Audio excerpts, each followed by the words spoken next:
I came to study in Europe thinking everyone would have roughly the same starting point. You know, students living in dorms, cramming for exams, surviving on cheap pasta, bonding through shared struggles. That's what I expected when I enrolled in a well-known university in the Netherlands. I was wrong. My name's Jacob, Jake for short.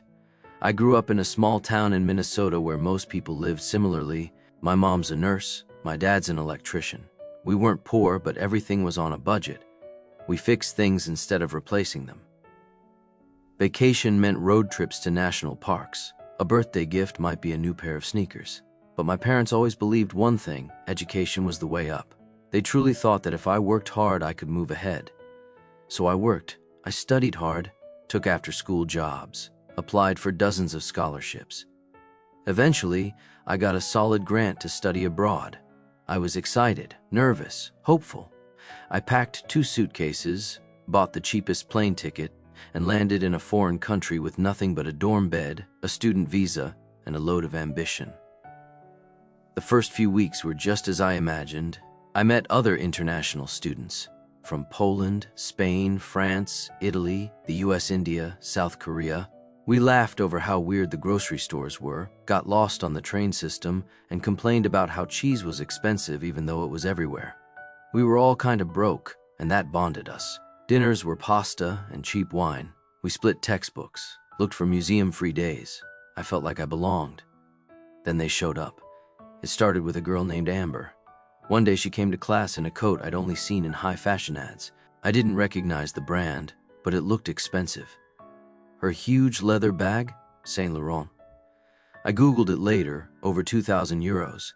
She sat next to a guy named Pierre wearing sneakers that cost more than my rent. I figured maybe they were just into fashion, but it didn't stop there.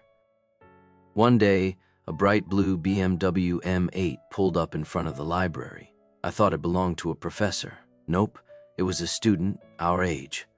A week later, someone parked a Range Rover by our dorms, then a Porsche Taycan. And then, one morning, a Ferrari Roma showed up in the faculty lot, driven by Felix, a guy from my economics class. I stood there holding my bike lock in one hand and my second-hand backpack in the other, just trying to process that someone in my dorm drove a $250,000 car. Things got real when I got put in a group project with Felix and another girl, Charlotte, one of the golden kids. She wore real pearl earrings to class. She had a MacBook with gold plating, not the gold-colored one, but a custom-engraved gold one. She casually said her dad had it made as a joke. At our first group meeting, I suggested we use a free Google Slides template. Felix looked confused. Why not just hire a designer? I know a guy, it's like 50 euros, Charlotte added. Yeah, we'll just Venmo him. Easy. I mumbled something about how we should do it ourselves for the experience. Truth was, 50 euros was almost a week of food for me. I was living on pasta, eggs, and whatever was on sale. I hadn't eaten in a restaurant for months, and they talked about 50 euros like it was gum money. Then came the parties. I got invited to one by a guy named Lorenzo. His family owns luxury hotels in Milan. The party was insane. Buckets of Dom Perignon, truffle mini burgers, a DJ flown in from Berlin. At one point, they handed out Cuban cigars. I thought it was a joke. Nope, real. A girl from Monaco brought her private chef to prepare late-night snacks. A private chef. At a student party, I texted a friend back home they've got a private chef. I'm wearing $20 shoes and they're eating caviar. He replied, bro, you walked into euphoria. But it wasn't funny. Not really. Every time I was around them, I felt more and more out of place. I didn't talk like them, dress like them, live like them. One day in class, Charlotte asked where I was going for spring break. I told her I'd probably stay in the dorms and catch up on assignments. She blinked. That's sad. I wanted to disappear. She didn't mean to be rude. That was the worst part. She genuinely pitied me, not kindly, pity with distance. I smiled and said maybe I'd go to Krakow or Prague, something cheap. She nodded. Oh, cute. I'm doing Bali. Dad got a villa. Of course he did. The division wasn't just in clothes and vacations. It bled into academics. The rich skipped lectures. They had private tutors. They bought premium AI tools that cost more than my monthly data plan. Most importantly, they had time. I I worked 2 jobs to keep my scholarship and afford rent. I was always tired, they were always fresh. One day in the cafeteria, I stood behind a guy who bought 3 desserts and 2 entrees just to try everything. That same day, I counted coins and got plain rice with a boiled egg. I started avoiding them, stopped going to their parties, refused to be in group projects with the golden kids. I felt like I was playing a game where everyone started at level 10, and I was still learning the controls. The breaking point came during a class on economic inequality. The professor asked how we'd help low-income students.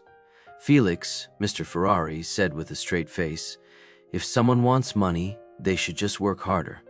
My dad says people are poor because they make bad choices." I stared at him, wondering if I was the crazy one. Charlotte chimed in, "Or teach financial literacy early." I started investing at 15. "With what money, Charlotte?" I raised my hand and said calmly, "Some students don't have enough to eat, let alone invest. Maybe we make sure no one's going hungry first?" Charlotte laughed. Quietly, condescendingly. "Well, maybe they shouldn't be studying abroad then." I didn't answer, just looked at her, and inside, I felt something I can't quite explain, a mix of anger, humiliation, and strange clarity. Not because I wanted to prove anything to her, but because, for the first time, I saw the system for what it was, not a merit-based race, but a game rigged from the start. And I wasn't ready to quit. After that class, I didn't walk away. I stayed. I started hanging out with Felix and his crowd, not because I liked them, but because I realized, if you want to learn how the game works, you have to be near the people who are winning it. I listened, watched, asked questions, sometimes pretended, sometimes adapted. I started learning how they think, what they invest in, how they manage risk, what habits they follow, how they network. I even started going to their parties again, but with a new mindset, not to feel included, but to grow stronger.